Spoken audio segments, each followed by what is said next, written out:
Seguimos conversando con Moisés Cañulef, huerquén de la Asociación Mapuche Huecuyén, sobre la actualidad en los temas mapuches, en los temas indígenas. Y la pregunta de ahora, Moisés, es ¿qué opinas tú del conflicto que hay hoy en día en el sur de nuestro país? ¿Tú estás de acuerdo con los atentados, con las reivindicaciones que hay, atentado a camiones, lo mismo del fiscal, esta lucha armada que de repente sale en los medios? Sí, lamentablemente esta situación de hablar de terrorismo, como se le denomina, es producto de una visión que ha tenido el Estado durante muchos años, y la cual ha sido transmitida por canales de televisión, en los cuales establece una imagen del conflicto, la prensa en general, de una imagen de lo que es el conflicto mapuche, en lo cual estigmatiza a nuestro pueblo de tal manera de que la gente comúnmente se refiere a nuestro pueblo de esa manera, que somos terroristas, que somos personas que andamos quemando camiones a diestra y siniestra, cosa que no es así. Pero los hechos existen.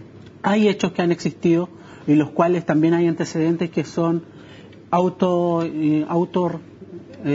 ejecutados por personas que no son precisamente mapuches. Yeah. Pero lamentablemente eso no sale a la luz pública. No sale a la luz pública, que hay muchos montajes también. Hay muchos montajes de personas, de empresarios que queman sus casas, sus bodegas, queman sus camiones. En la época cuando estuvo apogeo lo de la CAM, había muchos que eran montajes. Muchas situaciones que te dejaban entrever qué está comunicando nuestro país. Y uno le daba, en el fondo, miedo salir a la calle porque te enfrentaban de tal manera. Y al hecho comunicacional más reciente que hay, que el atentado al fiscal Elgueta, me parece que ustedes comparten el ideario, pero no la forma. Obviamente nosotros no vamos a compartir actos de violencia o terrorismo, como le llaman. Pero aquí no ha habido terrorismo. Aquí no ha habido terrorismo. El juicio contra Héctor Yaitul ha sido un juicio carente de derechos, en donde se usaron testigos encubiertos. El presidente Piñera dijo de que cuando hubo la huelga de hambre, por más de 80 días, porque tuvieron que pasar casi 3 meses para que se dieran cuenta que hay un problema. Cuando llegó a este punto, el presidente Piñera dijo: vamos a sacar las querellas por ley antiterrorista, no va a haber más. Pero lamentablemente nuestros peñis fueron procesados por esa ley. Fueron procesados utilizando testigos sin rostro. Llamadas las cuales fueron intervenidas de manera, se podría decir, que dejan entrever una cosa que otra. No son fidedignas. Además, existen un hecho comprobatorio de una persona que fue torturada para declarar de cierta manera. Esa persona no quiso declarar después en el tribunal. Perfecto. No quiso ratificar los hechos. Entonces, si a ti te ponen bajo esa situación y después te condenan por 25 años de prisión y 20 años a nuestros otros peñis, tú te preguntas qué pasa con nuestras poblaciones, las poblaciones, con el común de los chilenos. El común del chileno vive atrocidades con el narcotráfico. Hoy en día vemos que está harto en boga lo que es el tema de las iglesias, de muchos pastores o curas que violentan con nuestros niños. ¿Pero qué? El mapuche, por defender su idea, el mapuche por tener años de historia en el cual ha habido usurpaciones, ha habido un cierto maltrato el cual no es comunicado. Nuestros niños han sufrido allanamientos tipo 3 de la mañana, 5 de la mañana. Pero esto es bajo un Estado de Derecho. Moisés, ¿la solución sería entonces tener un Estado diferente a Chile, un Estado mapuche? ¿Esa es la solución? Yo lo veo desde ese punto de vista que no. Yeah. Que no, porque hay situaciones que deben mejorarse. Hay mapuches tanto en Santiago, en Temuco, en Osorno y en Arica. Yeah. Hay comunidades mapuches en Arica. Somos un país multicultural y se debe haber un respeto necesario. Porque yo tengo amigos que no son mapuches. Yo tengo familiares que ya no son mapuches, si buscamos por la línea de apellido. Entonces, ¿yo cómo puedo pedir a generar un separatismo? Lamentablemente, ha habido tan grado de represión y de criminalización hacia nuestro pueblo que nuestra ira nos está conduciendo hacia ello. Que existe rabia. Hoy día acá en la urbe, nosotros no vivimos tantas atrocidades como se vive en el sur, en las comunidades. Como te decía, hay un caso de un abuelo que junto a su nieto estaban en su casa y fueron allanados. Eran los dos. Un niño de 9 años y un abuelo de 80.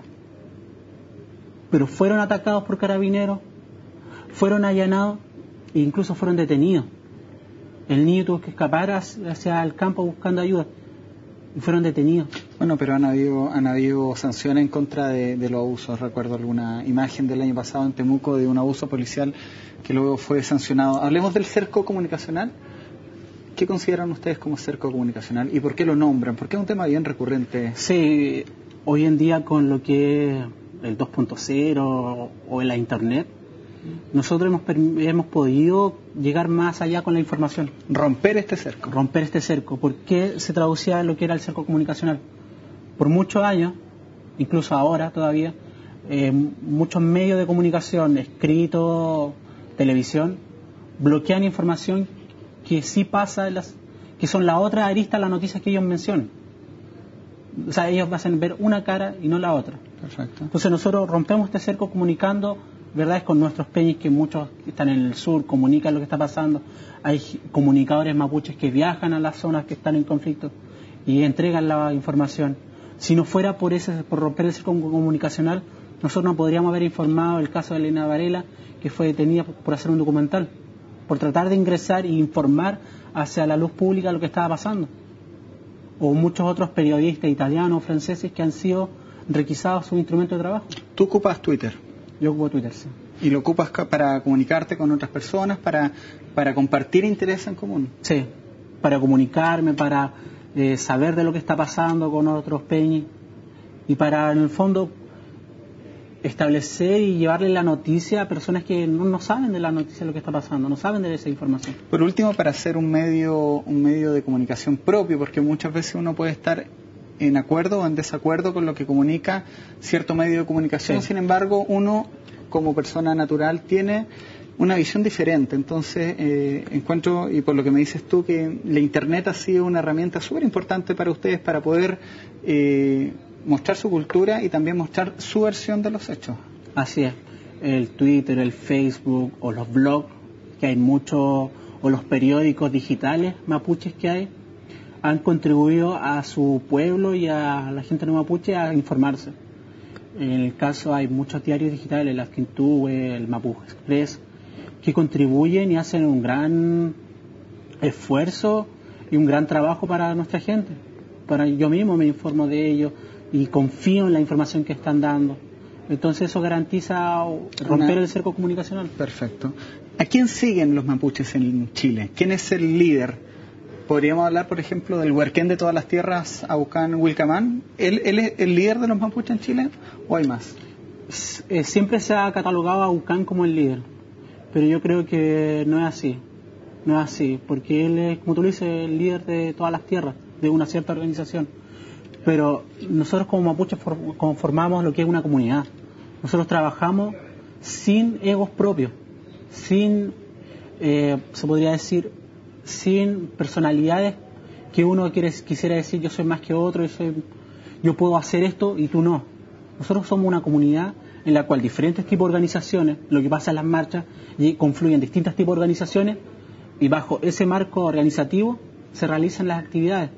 Lo mismo pasa con nuestras ceremonias, donde toda la comunidad participa, pero eso sí, nosotros como comunidad respetamos a nuestros loncos. Existen nuestros respetos. Sí, existen autoridades mapuches. Cada comunidad tiene sus loncos, organizaciones tienen a huerquenes, las machis. Las machis también están en nuestras comunidades, pero ellos son nuestros líderes naturales. Perfecto. Ellos son los que llevan nuestra causa adelante.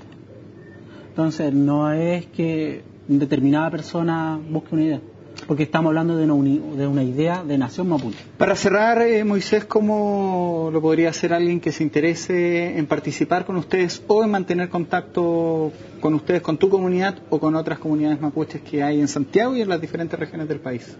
Bueno, lo más básico es informarse, buscar en la red, muchas organizaciones tienen... ¿Está apareciendo tu cuenta de Twitter ahora también en Sí, pantalla? Y muchas de las personas tienen a través de la red cómo buscar organizaciones en sus comunas. Hay muchas organizaciones en Santiago. El movimiento indígena está reflotando y a través de manos de los jóvenes. Hay muchos jóvenes, yo soy parte de muchos de jóvenes que hacen muchas cosas buenas, muchos esfuerzos. Yo soy solamente una lista de ellos. Ya, pues ahí tienes tu espacio también acá en CNN Chile para conversar el día de hoy o en otros días posteriores de este tema, que es bien interesante, y no solamente hay que tocarlo, eso es súper importante cuando hayan problemas o atentados, sino que siempre es bueno conocer un poco más. Muchas gracias. Muchas gracias a ti, Cristian. Bueno, con esta conversación con Moisés Cañulef, huerquén de la asociación Huecuyen, despedimos este bloque. La invitación, por supuesto, es que se siga informando durante toda la noche acá en CNN Chile.